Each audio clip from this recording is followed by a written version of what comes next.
আপনাদের মহাদেবকে মনে আছে? আরে সেই মহাদেব নয়, যে গলায় সাপ পেঁচিয়ে শ্মশানে শ্মশানে ঘুরে বেড়াচ্ছে।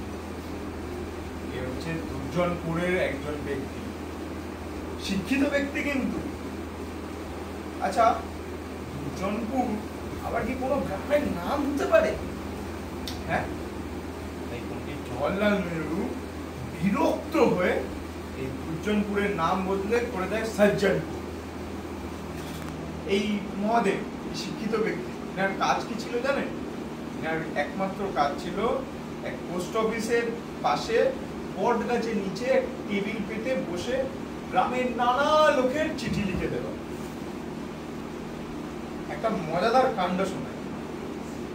একদিন এক মাই মহাদেবের কাছে আসে চিঠি লিখে।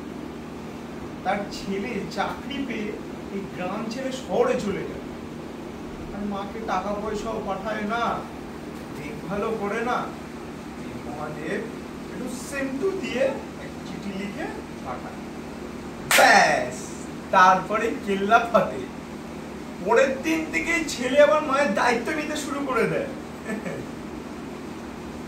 না না, এটা কিন্তু কোনো গল্প নয়, এটা একটা বিখ্যাত cinema, welcome to Sajjanpur by Shyam Benegal.